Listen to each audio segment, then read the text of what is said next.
ठंड में 100 कमरे की कोठी वाली बहू का बेघर गरीब ससुराल। सपना अपने माता पिता की इकलौती बेटी थी, पर उसके चेहरे पर बर्थ मार्क था, जिस वजह से उसका कहीं रिश्ता नहीं लग पा रहा था। और आज भी लड़के वाले आकर रिश्ते के लिए मना करके चले जाते हैं, जिस वजह से विपिन परेशान बैठ जाता है। क्या हुआ जी, आप बड़े दुखी लग रहे हैं। लड़के वालों का फोन आया था ना? पता नहीं शांति, हमारी बेटी की किस्मत में क्या लिखा है।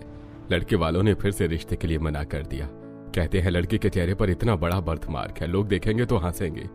क्या फायदा अपनी बेटी को इतने नाजों से पालने का, जब हम उसे जिंदगी की सबसे बड़ी खुशी ही नहीं दे पा रहे हैं। मेरी बेटी अपने 100 कमरे के घर में बचपन से ऐश से रही है, पर अब जब हकीकत में उसे अपनी जिंदगी जीने का मौका मिल रहा है तो हम उसे वो खुशी नहीं दे पा रहे हैं। सुनिए जी, हम तो बस कोशिश कर सकते हैं अपनी बेटी को बेहतर जिंदगी देने की। भगवान ने उसकी किस्मत में जो लिखा होगा मिलेगा उसे वही। विपिन और शांति बार बार रिश्ता टूटने की वजह से काफी परेशान हो जाते हैं। तो वहीं जब सपना अपने परेशान माता पिता को देखती है तो वो भी दुखी हो जाती है। इसी तरह एक हफ्ता बीत जाता है और एक बार फिर शांति का भाई पवन सपना के लिए रिश्ता लेकर आता है। इस बार मैं अपनी भांजी का रिश्ता करवा कर ही रहूंगा। लड़का और उसका पूरा परिवार बहुत अच्छा है, बस जॉइंट फैमिली है और गांव में रहती है। जॉइंट फैमिली और वो भी गांव में?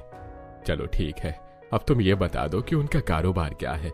हमारी तरह अमीर तो है ना, क्योंकि मेरे घर में 100 कमरे हैं। मेरी बेटी अपने हर काम के लिए अलग कमरे में जाती है, वो अपने कमरे में सारी चीजें मैनेज नहीं कर पाएगी। तो मुझे उसके लिए ऐसा ही ससुराल चाहिए जहां 100 कमरे हो।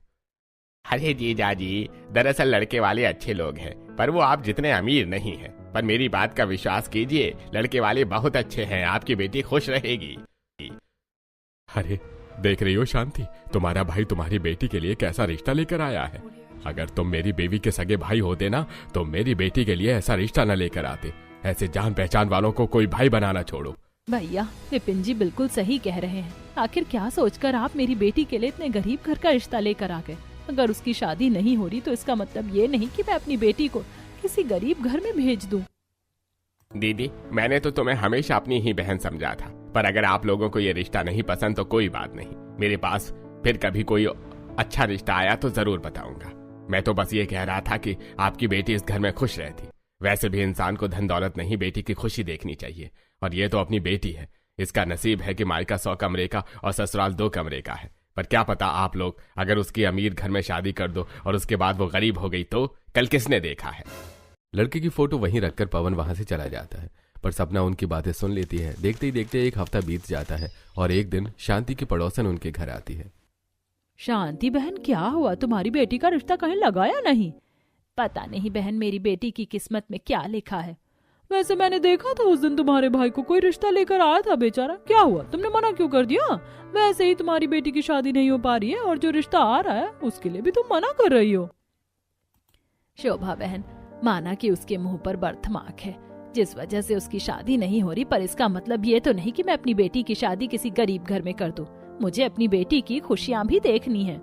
वो सब तो ठीक है शांति बहन, पर तुम्हारे भले के लिए कह रही हूँ, इस बात की क्या गारंटी है कि अगर उसकी शादी अमीर घर में हो गई तो वो खुश रहेगी। और भूलो मत कि भाई साहब भी पहले गरीब थे, ये सब उन्होंने अब हासिल किया अपनी जिंदगी में। शोभा ताने और कुछ बातें समझाकर वहां से चली जाती है, जिसके बाद शांति काफी ज्यादा परेशान हो जाती है और बार बार लड़के की फोटो देखती है। तभी वहां सपना आती है और लड़के की फोटो देखकर अपनी माँ से कहती है, लड़का इतना भी बुरा नहीं है, स्मार्ट है। मेरे साथ चलेगा तो सब मुझसे ज्यादा मेरे पति की तारीफ करेंगे। मुझे और कुछ नहीं चाहिए। और रही पैसे की बात, तो मेरा पति जो कमाता है मैं उसी में खुश रहूंगी। मैं आप लोगों पर और बोझ नहीं बन सकती। मैंने देखा है लोग कैसे आपको ताने देते हैं। नहीं बेटा, हम तेरी शादी ऐसे गरीब घर में तो नहीं कर सकते। माँ, अगर मेरी किस्मत में गरीबी लिखी होगी तो तुम चाहे कुछ भी कर लो, मेरी किस्मत को नहीं बदल पाओगी। मुझे ये रिश्ता मंजूर है। सपना के समझाने पर उसकी मां मान जाती है और अपने पति से बात करती है, जिसके बाद वो लोग पवन को बुलाते हैं और रिश्ते की बात आगे बढ़ाते हैं। तो वहीं जब लड़के वालों को ये बात पता चलती है कि लड़की वालों ने इस रिश्ते के लिए हाँ कर दिया है तो वो लोग काफी परेशान हो जाते हैं। अरे भाई, इतने अमीर घर की लड़की हमारे घर की बहू, वो यहाँ नहीं रह पाएगी। तुम इस रिश्ते के लिए मना कर दो। नहीं पापा, मुझे लड़की पसंद है। ये वही लड़की है जिसके बारे में मैंने आपको 3 साल पहले बताया था।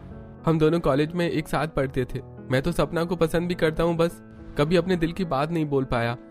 और आज जब मौका मिल रहा है कि मैं अपने प्यार से शादी कर सकूं तो मुझे ये शादी मंजूर है। भैया जी, बच्चे की खुशी देखिए। और रही लड़की की बात, माना कि वो अमीर है, पर मुझे पूरा यकीन है कि वो इस घर में भी एडजस्ट कर लेगी। बाकी मेरा काम तो शादी करवाना है, रिश्ते दिखाना है। मर्जी और फैसला आप लोगों का है। सूरज के कहने पर भी उसके घर वाले मान जाते हैं। समय गुजरता है और बहुत जल्द सूरज और सपना की शादी हो जाती है। और जब सपना शादी करके गांव में अपने मिट्टी के घर में आती है तो अपना छोटा सा घर देखकर परेशान हो जाती है। मायके में मेरे 100 कमरे थे। हर सामान मैंने अलग अलग कमरों में रखा था। ये घर तो बहुत छोटा है। अपने साथ मैं कितने सारा सामान लेकर आई हूँ। जूते, कपड़े, बैग, मेकअप का सामान कौन से कमरे में रखूं? बहू, घर को देख रही हो, मैं समझ सकती हूँ। तुम्हारा 100 कमरे का कोठी और हमारा 2 कमरे का छोटा सा घर। तुम्हें यहाँ कुछ दिन थोड़ी परेशानी तो होगी ही। अरे भाग्यवान, सारी बातें बहू को अंदर ले जाने के बाद कर लेना। अब ठंड का महीना शुरू हो गया है। देखो हवा चल रही है, कहीं हमारी नई बहू को ठंड न लग जाए। विनोद के कहने पर आशा अपनी बातें छोड़कर सबसे पहले अपनी बहू का गृह प्रवेश करवाती है और काजल अपनी भाभी को उनके कमरे तक ले जाती है, जहां सपना अपनी नंद से कहती है, काजल, ये मेरा कमरा है, पर इस कमरे में कितना सारा सामान है। मैं अपने मायके से बहुत सारा सामान लेकर आई हूँ। मेरा सामान जिस भी कमरे में रखना है बता देना। सपना, यहाँ पर सिर्फ 2 कमरे हैं और उसी में हम सब एडजस्ट करते हैं। तुम्हें अपना सारा सामान इसी कमरे में एडजस्ट करना होगा। मैं तुम्हारे 4-5 बैग लेकर आ गया हूँ। निशा, अपनी देवरानी के सामान को इसके कमरे में सेट कर दो। क्या एक कमरे में ही सारा सामान रखना होगा? अपने जेठ की बात सुनकर सपना हैरान हो जाती है, जिसके बाद निशा एक बैग के ऊपर दूसरा बैग रखती है और सपना को अपने मायके के दिन याद आते हैं जब वो बाहर से नया सामान लेकर आती है और अपने अलग अलग कमरों में जाकर उन्हें रखती है। माँ देखो, मैं नया बैग लेकर आई हूँ, जल्दी से देख लो, उसके बाद मुझे इसे इसकी जगह पर रखना है। शोरूम वालों के पास भी इतना बड़ा शोरूम नहीं होगा बैग का, जितना तेरा बैग का कमरा है। इस पूरे कमरे में तूने लाइन से ड्रॉर बनवा रखे हैं और हर ड्रॉर में अलग ब्रांड के पर्स लगाए हैं, वो भी सारे महंगे। इतने तो इस्तेमाल भी नहीं कर पाती। शादी के बाद अपना सारा सामान लेकर जाना। जब मेरा 100 कमरा खाली होगा ना, तो वो 100 किराएदारों को रख लूंगी मैं। तुम तो असली बनिए हो। मेरे जाने के बाद मेरे 100 कमरों को किराए पर चढ़ाना चाहती हो। इतना बोलकर सपना अपनी माँ को बैग दे देती है और जब शांति बैग रखने लगती है तो गलती से बगल में रखा बैग नीचे गिर जाता है और सपना बेड से नीचे उतरकर अपनी जेठानी से कहती है, माँ संभल कर, महंगा बैग है। हाँ सपना, मुझे पता है, देखो मैंने सब कुछ संभाल कर रखा है। अपनी जेठानी की बात सुनकर सपना चारों तरफ घर को देखती है और उसे एहसास होता है कि वो अपने 100 कमरे की कोठी से निकलकर 2 कमरे के घर में आ चुकी है। कुछ ही देर में निशा अपने कमरे में चली जाती है तो वहीं काजल बाहर हॉल में बिस्तर लगा रही है और अपने माता पिता के साथ सोने की तैयारी कर रही है। और तभी वहां किसी काम से सपना बाहर आती है और ये देखकर हैरान हो जाती है। मैंने कभी सोचा नहीं था कि इतने छोटे से घर में भी लोग इस तरह से रहते होंगे। मैं यहाँ कैसे रह पाऊंगी? अरे बहू, तुम बाहर, कुछ चाहिए क्या? मुझे पानी पीना था। रसोई कहाँ है? भाभी, हम जानते हैं आपका 100 कमरे का घर था, रसोई भी अलग से थी, पर हमारा छोटा सा घर है, हॉल में ही रसोई भी है। रुको, मैं अभी मटके से आपको पानी निकाल कर देती हूँ। काजल अपनी भाभी को मटके से पानी निकाल कर देती है, जिसे पीकर सपना अपने कमरे में चली जाती है। अगले दिन उसकी पहली रसोई होती है और जब वो अपनी पहली रसोई करने के लिए बाहर आती है तो वो देखती है कि उसकी जेठानी सब्जी काट रही है, नंद आटा गूंथ रही है और सास सूखी लकड़ी लाकर चूल्हे के पास रख रही है। अरे अब ठंड आ गई है, उसकी वजह से लकड़ी बाहर गीली हो जाती है। घर में काम होने के बाद चूल्हे के ऊपर ही सूखी लकड़ी रख देना। बहू, आज तुम्हारी पहली रसोई है, तुम्हें यहीं पर खाना बनाना होगा और तुम्हारी जेठानी इसमें तुम्हारी मदद कर देगी। सपना, मैंने ज्यादातर चीजें कर दी हैं, तुम बस बैठकर खाना बनाना शुरू कर दो। अपने ससुराल की रसोई देखकर एक बार फिर उसे अपने मायके की याद आती है, जहां वो रसोई में भी कदम नहीं रखती थी और उसके घर के नौकर खुद उसका खाना कमरे में लेकर आते थे। मालकिन, मैं आपका खाना लेकर आ गई। अरे जिस कमरे में देखती हो मुझे, उसी कमरे में खाना लेकर आ जाती हो। ये मेरा सोने वाला कमरा है, कितनी बार बोला है, मैं दूसरे कमरे में खाना खाती हूँ। मैं कपड़े चेंज करके आ रही हूँ, तुम उसी कमरे में मेरा खाना लेकर आ जाओ। इतना बोलकर सपना अपने दूसरे कमरे में जाती है और अलमारी से कपड़े चेंज करती है और तभी वहां शांति आती है। माँ, इस नौकरानी को तुमने कुछ बताया नहीं है क्या? मैं जिस कमरे में सोती हूँ वो उसी कमरे में मेरा खाना लेकर आ गई। अरे बेटा, अभी वो नहीं है और हमारा 100 कमरे का कोठी है और तूने 100 कमरे में अपना कब्जा कर रखा है। पुरानी नौकरानी भी कई बार भूल जाती है। जाने दे, कपड़े बदल लिए, जाकर खाना खा ले और खाना खाने के बाद फिर से तैयार हो जाना। आज तेरे पापा में कहीं घुमाने ले जाने वाले हैं।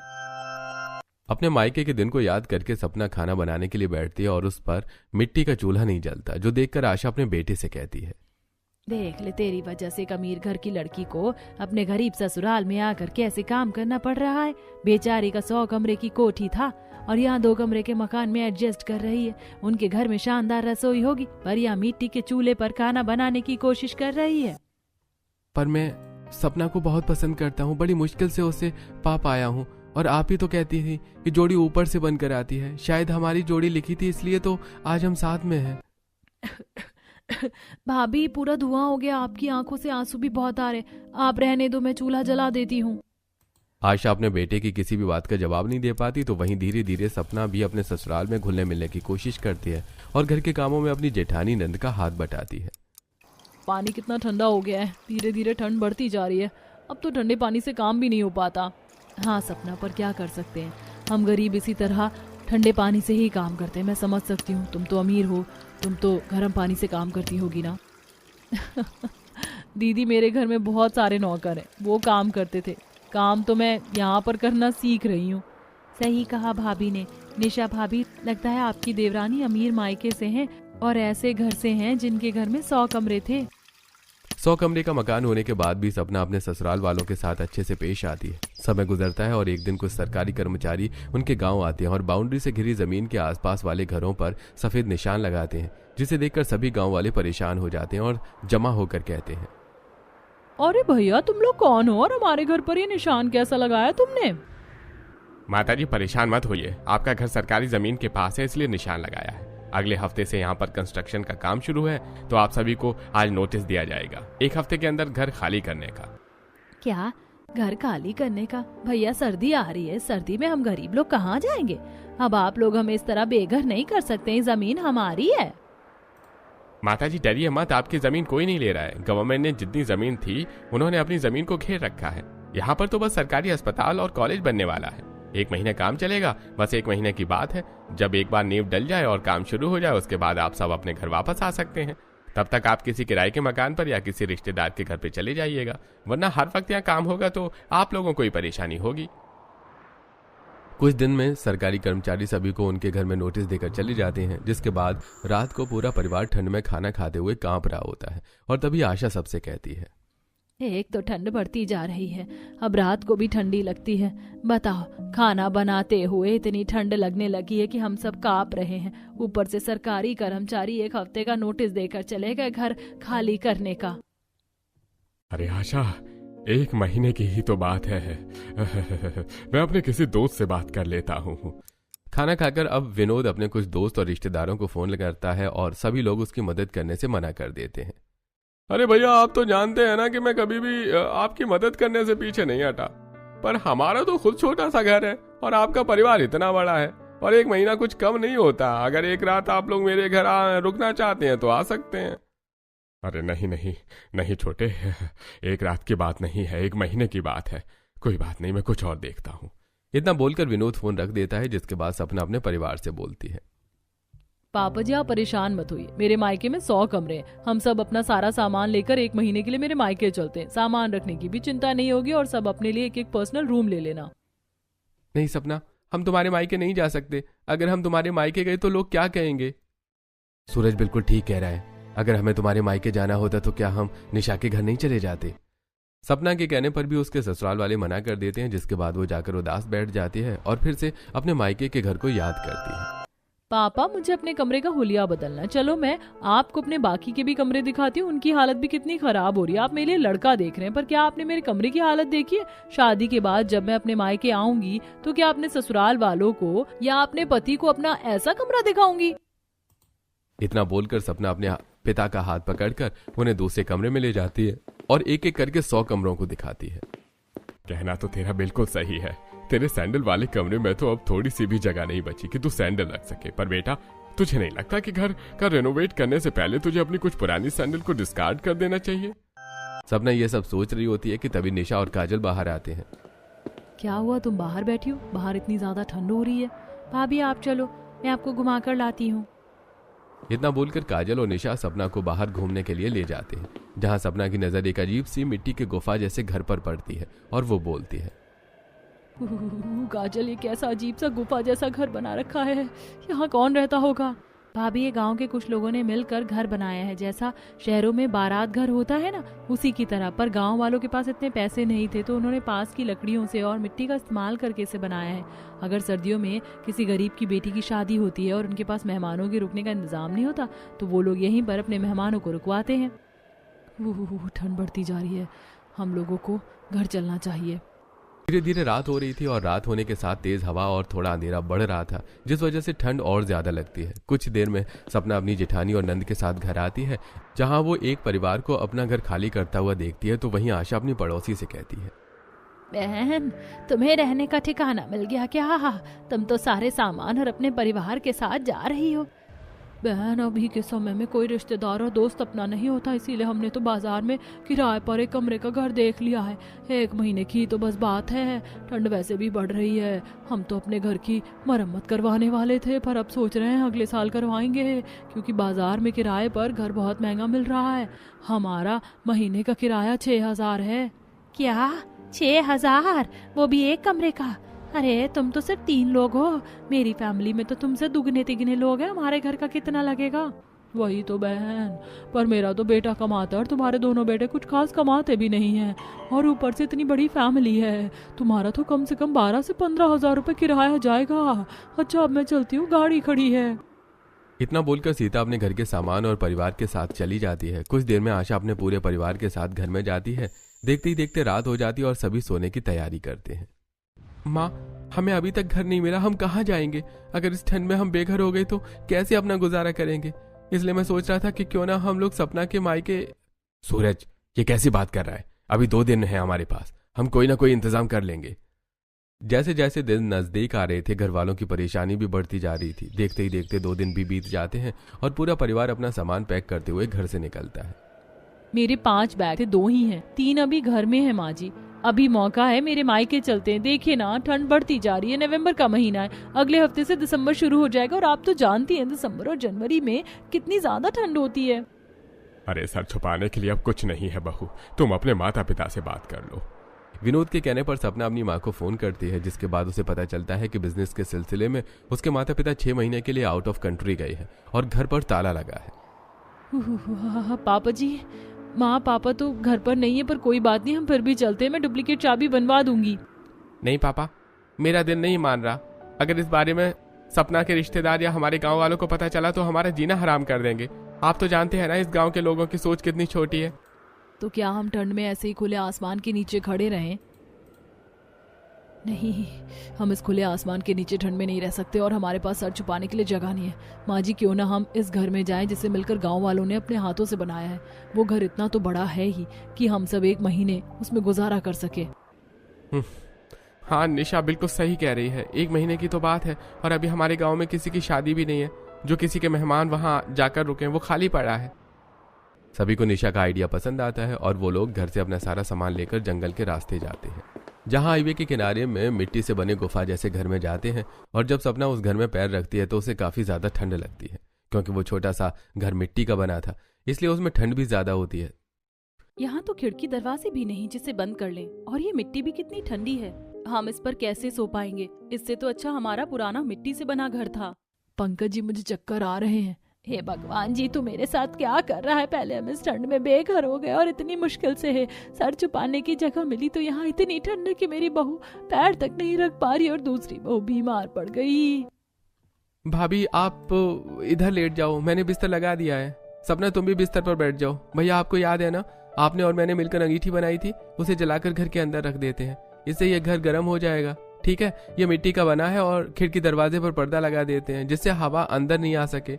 दोनों भाई अपने पिता के साथ मिलकर अपने बैग से कुछ पुराने कपड़े, न्यूज़पेपर और कील निकालते हैं। उसके बाद पंकज बड़े बड़े छेदों में कपड़ा लगाकर चारों तरफ कील ठोक देता है और दरवाजे वाले हिस्से पर साड़ी का पर्दा बनाकर टांग देता है। तो वहीं विनोद ठंड में कांपते हुए पास से कुछ लकड़ियां लेकर आता है और सूरज उन लकड़ियों को जलाकर अंगीठी में रख देता है और अंगीठी को घर के अंदर ले जाता है। कितनी ठंड लग रही है, अब जाकर थोड़ी राहत मिल रही है। भगवान जी, बस जल्दी से 1 महीना बीत जाए। लगता है इस ठंड की वजह से मेरी तबीयत कुछ ज़्यादा ही ख़राब हो गई है। मुझे उल्टी सी महसूस हो रही है। मैं अभी आती हूँ। इतना बोलकर निशा भागते हुए बाहर जाती है और ठंड में बाहर बैठकर उल्टी करने लगती है। ये देखकर सपना भी उसके पीछे जाती है और जब निशा उल्टी कर लेती है तो सपना अपनी जेठानी को पकड़कर अंदर आती है और उन्हें बिस्तर पर लिटा देती है, जिसके बाद निशा, माफ करना, हम लोग ऐसे इतने परेशान हैं और मेरी वजह से आप लोगों को और परेशानी हो रही है। माँ जी, बैग में नींबू है क्या? दरअसल मेरा कुछ खट्टा खाने का दिल कर रहा है। क्या बहू, तेरा खट्टा खाने का दिल कर रहा है? सुना आपने, हमारी बहू की तबीयत खराब है। बहू तू नहीं जानती, पर तूने तो हमें खुशखबरी दे दी। तू गर्भवती है और हम सब सोच रहे थे कि तुझे ठंड लग गई। सपना, तुझे अब अपनी जेठानी का खास तौर पर ख्याल रखना है। ऐसे समय में कोई काम नहीं करना चाहिए इंसान को। और बहू, तुझे ठंड से बचे रहना है। तू यहाँ से बाहर नहीं जाएगी, समझ आई बात? ये तो सच में बहुत अच्छी खबर है दीदी, अब से मैं आपका ख्याल रखूंगी। बड़े घर की लड़की होने के बाद भी सपना अपनी जेठानी का ख्याल रखने के लिए तैयार हो जाती है। इसी तरह एक हफ्ता बीत जाता है और इस एक हफ्ते में सपना काजल के साथ सुबह शाम ठंड में कांपते हुए घर के बाहर खाना बनाती है, साथ ही घर की सफाई भी करती है। दीदी, मैंने सारे कपड़े ठीक कर दिए हैं। अब आपको 5 मिनट के लिए बिस्तर छोड़ना होगा ताकि मैं बिस्तर हटाकर झाड़ू लगा सकूं। सपना, तुम इतने बड़े घर की लड़की हो, पर तुम्हें जरा भी घमंड नहीं है। कौन पागल था जो तुमसे शादी नहीं करना चाहता था? देवर जी ने तुमसे शादी करके बहुत अच्छा किया। सिर्फ बर्थ मार्क की वजह से तुम्हें इतनी तकलीफें सहनी पड़ी, पर आज तुम्हें कुछ करने की जरूरत नहीं है। मैं बिल्कुल ठीक हूँ, तुम बैठकर आराम करो। तुम्हें भी ठंड लग सकती है। बिस्तर हटाकर आज थोड़ी सी सफाई मैं कर दूंगी। बिल्कुल भी नहीं, और वैसे भी अब मुझे आदत हो गई है। बहुत कुछ सीख लिया है मैंने इन कम दिनों में, और अब तो 1 महीना भी बीतने वाला है। पापा जी गए हैं पता करने के लिए कि हम लोग अपने घर में दोबारा कब जा सकते हैं। दोनों देवरानी जेठानी जब बात कर रही होती है तो बाहर से पूरा परिवार उदास आता है और विनोद अपनी बहू से कहता है, बहू, ज्यादा खुश होने की जरूरत नहीं है। गवर्नमेंट ने पॉल्यूशन की वजह से अपना काम 2 महीने के लिए बंद कर दिया है, इसलिए अब हमें 2 महीना भी यहीं रुकना पड़ेगा। विनोद की बात सुनकर सभी दुखी हो जाते हैं, जिसके बाद काजल अकेली बाहर जाकर ठंड में कांपते हुए खाना बनाती है। सूरज और पंकज भी काम पर जाते हैं, तो वहीं आशा सपना के साथ पानी लेने के लिए गांव जाती है और रुका हुआ कंस्ट्रक्शन का काम और अपना घर देखकर कहती है, घर होते हुए भी हम गरीब लोग बेघर हैं। बहू, तुमने कभी भी इतनी मुश्किलों का सामना नहीं किया होगा जितना शादी के बाद तुझे करना पड़ रहा है। कहाँ तेरा 100 कमरे का मकान था, शादी के बाद तू 2 कमरे के मकान में आई और शादी के कुछ ही दिनों बाद तू हम लोगों के साथ बेघर हो गई। तुझे कोई काम नहीं आता था, पर तूने इन कुछ महीनों में घर के सारे काम सीख लिए और इस ठंड में इतने दूर मेरे साथ पानी भरने के लिए आई। हम गरीब लोगों को माफ कर दे, हम तुझे फैसिलिटीज नहीं दे पा रहे जो कभी तुझे मायके में मिली थी। नहीं माँ जी, ऐसा मत बोलिए, मैं अब बहुत खुश हूँ। और देख लेना आप, एक दिन हमारी परेशानियां भी खत्म होंगी और हम फिर से अपने घर में जाएंगे और हम अपना घर 5 मंजिल का बनाएंगे जहाँ सबके पास अपना पर्सनल कमरा होगा। आशा बहू, तुम्हारी बहू बिल्कुल सही कह रही है। तुम्हारी बहू का अमीर मायका रह चुका 100 कमरे की कोठी है, पर बहू में जरा भी घमंड नहीं। और एक बात, आज तुम परेशानी उठा रही हो, पर एक बार सरकारी कॉलेज या अस्पताल बन गया तो बगल में तुम्हारा घर है, 5 मंजिल का मकान बना देना, फिर देखना तुम्हारे घर की डिमांड कितनी बढ़ती है। अपनी बहू और पड़ोसन की बात सुनकर आशा को काफी अच्छा लगता है और वो अपनी बहू के साथ पानी लेकर घर जाती है। और इसी तरह देखते देखते 2 महीने और बीत जाते हैं और 2 महीने बाद जब विनोद दोबारा से गाँव में आता है तो, अंकल चिंता मत करना, बस पहली मंजिल की छत डल जाने दीजिए, उसके बाद अपने परिवार के साथ आ जाना, फिर आप लोगों को कोई परेशानी नहीं होगी और आप लोगों को आगे और परेशानी न हो, इसलिए हम अपने काम और तेजी से शुरू कर दिया है। 10 दिन के बाद आप लोग आ सकते हैं अपने घर में। अरे सरकारी काम है, समझ सकता हूँ, टाइम तो लगेगा ही, पर मेरी बहू गर्भवती है। अरे अंकल, मैं आपकी मजबूरी समझ रहा हूँ, पर कुछ चीजें मेरे हाथों में भी नहीं है। विकास से बात करके विनोद घर आता है, जहां सपना अपने ससुर को खाना देती है और उसके दोनों बेटे घर आकर खुशखबरी देते हैं। अरे पापा, ये खुशखबरी है, हम भले ही सरकार अपने काम को पूरे करने में 6 महीने और लगा दे, अब हमें दिक्कत नहीं होगी, क्योंकि कल ही हम इस घर को खाली करने वाले हैं। मैंने और भैया ने बाजार में एक घर देखा है, 10,000 रुपए रेंट है उसका, और अब तो मेरा प्रमोशन हो चुका है और भैया का भी। अब हम दोनों मिलकर बाजार के मकान का किराया भर सकते हैं। जल्दी से सारा सामान समेट लो, कल ही हम बाजार जाएंगे। ये तो बहुत अच्छी बात है बेटा कि तुम दोनों का प्रमोशन हो गया, पर तुम्हारे पापा भी आज बात करके आए हैं। बस 1 महीना और उसके बाद हम लोग अपने घर जा सकते हैं। और अगले महीने को आने में अब सिर्फ 10 ही दिन बचे हैं। अब 10 दिन के लिए क्या ही बाजार जाना। मैंने कहा था ना माँ जी, सब ठीक हो जाएगा। एक साथ उन्हें 2 खुशी मिल जाती है। देखते ही देखते 10 दिन बीत जाते हैं और पूरा परिवार सामान लेकर अपने घर वापस आता है। अरे स्वागत है भैया, आखिर 4-5 महीने बाद आप लोग अपने घर में आ ही गए। हाँ भैया। अपने घर जाकर पूरे परिवार को काफी अच्छा लगता है। कुछ ही दिनों में सपना के पेरेंट्स भी विदेश से आ जाते हैं और सीधा अपनी बेटी से मिलने जाते हैं, जहां गरीब घर में रहने के बाद भी वो अपनी बेटी को खुश देखकर काफी खुश होते हैं।